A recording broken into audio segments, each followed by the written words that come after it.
Yeah, well, I got to tell you, things are not looking good for the campaign this year, man. Yeah, that's obvious. Hey, you know what we need to do? What's that? We need to doctor the vote this year. Doctor the vote? What the heck are you talking about? If there was some way we could appoint a voter registration physician. A voter registration physician? Yeah, a voter registration physician. Now let's see, who would be stupid enough to pitch that to mainstream media? Well, the only thing we can do about it is be prepared. We have a whole group of lawyers who are going out to every voter registration physician in the states, the secretaries of state, making sure that they, in fact, have a game plan. Voter registration physician. Hey, Delbert, I think we got our man.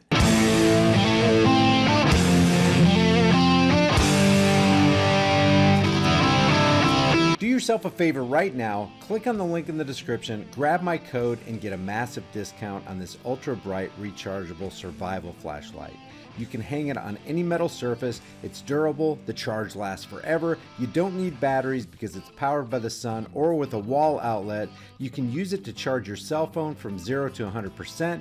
It's got multiple emergency flashing modes plus a shop light function. There's a glass breaker, a seatbelt cutter, a compass, and an emergency siren. Guys, this thing is frickin' bright. Grab one while you can. The link's in the description. Before we settle into this video, let's take a quick little drive through Portland, Oregon, a democratic socialist paradise, which looks a lot like a third world country these days. Huge parts of the city are shut down and boarded up because for the last 6 weeks, CNN described protesters have been airing out their grievances as corporate media lays cover for them and foments more racial division.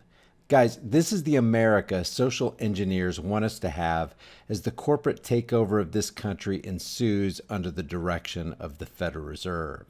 Protesters have vandalized and destroyed everything they could, and the cops have been told by the Democratic politicians to just let it happen.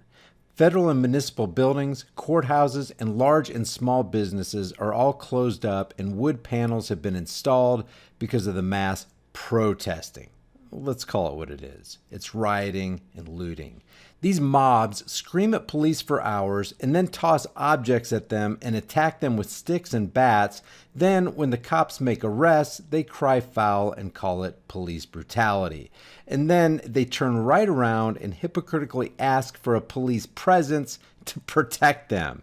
Then the media picks right up to complete the dog and pony stage show by blaming the president, who's busy laying cover for the Zionist international banking cartel, as the Federal Reserve continues to use this planned, organized, partial shutdown of the U.S. economy to continue buying real assets with counterfeit money.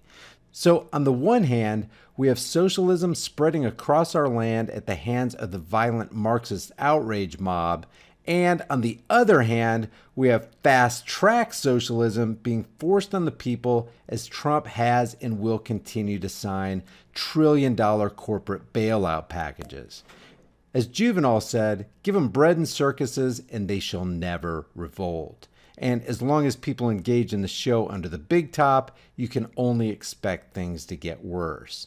In other news, Kamala Harris is sporting a new, stiffer look for the corporate media cameras these days, complete with immovable eyebrows, a glazed over look, blacked out eyes, and everything frozen from her nose up.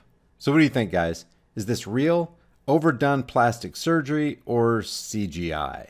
Okay, this video is making its rounds on the internet, and a good amount of people are applauding this cop for knocking a guy's personal property out of his hands. Some justify it, saying the phone guy was shining a light in the cop's face with his camera phone.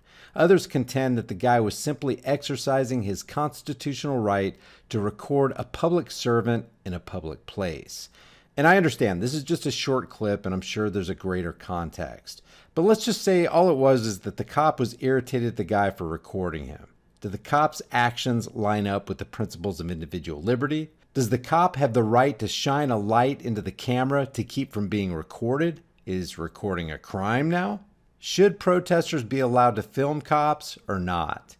In this clip right here, Nick Cannon says that white people are closer to animals and savages. You tell me what you think about what he says here. And where the term actually comes from, because I'm bringing it all the way back around to Minister Farrakhan, to where they may not have the compassion or the when they were sent to the mountains of Caucasus, when they didn't have the power of the sun, that the sun then started to deteriorate them. So then they're acting out of fear. They're acting out of low self-esteem. They're acting out of a deficiency. So therefore, the only way that they can act is evil. The only way they have to rob, steal, rape, kill, and fight or pillage flight, okay, in order to survive. Exactly. So then these people who didn't have what we had, and when I say we, I speak of the melanated people. Right. They had to be savages. They had to be barbaric.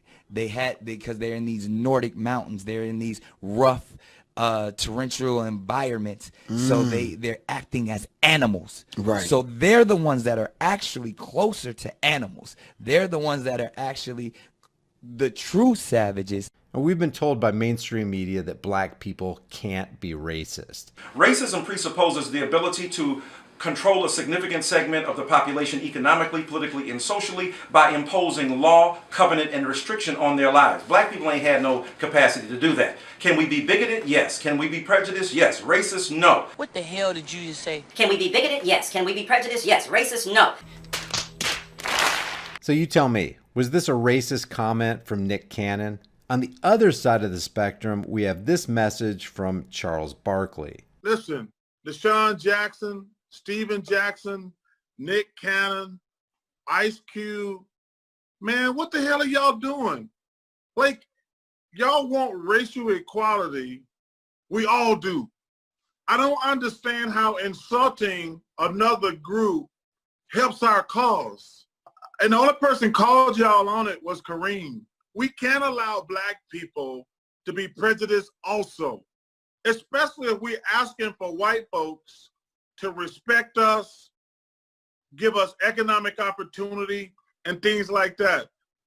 I'm so disappointed in these men, but I don't understand how you beat hatred with more hatred. That stuff should never come up in your vocabulary, and it should never come up in your heart.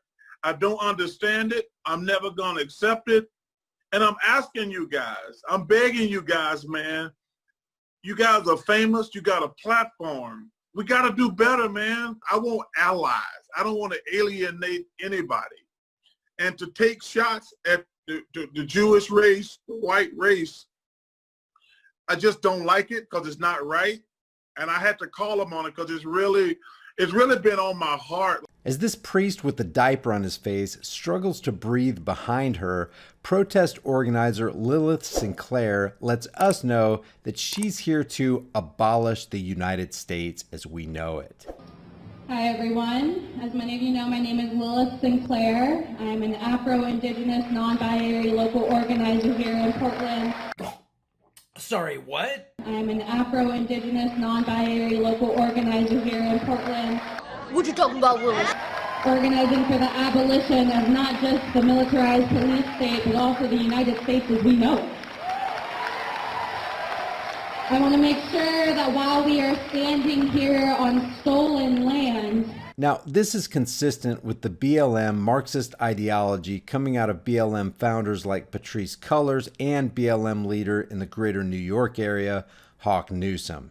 So you got to hand it to Lilith here. At least she's being honest.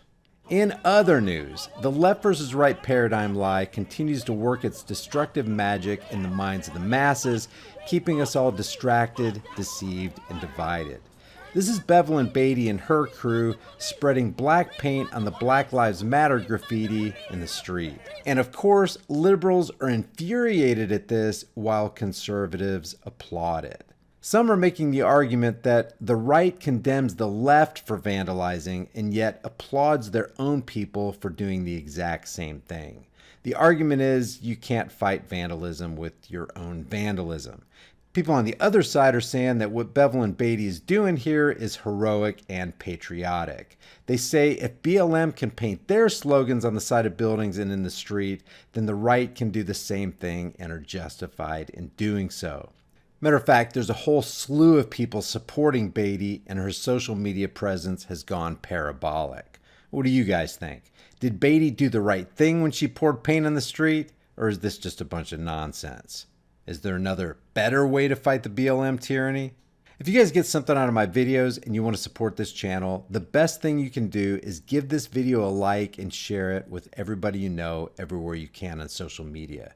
This helps out a lot and enables me to overcome the censorship of the social media thought police and combat the billion-dollar mainstream media propaganda machine. Don't forget, take a second right now and subscribe to my newsletter, follow me on BitChute, and join me on DLive every night at 7:30 p.m. Central Standard Time for my live interactive podcast where you can weigh in on the issues of the day. Leave your thoughts about this for the world and the Google Thought Police in the comments section below, and I'll see you guys in the next heavily censored, shadow banned, and now 100% demonetized video. We've seen some crazy crap happen in the past month that we never thought would happen in the United States of America.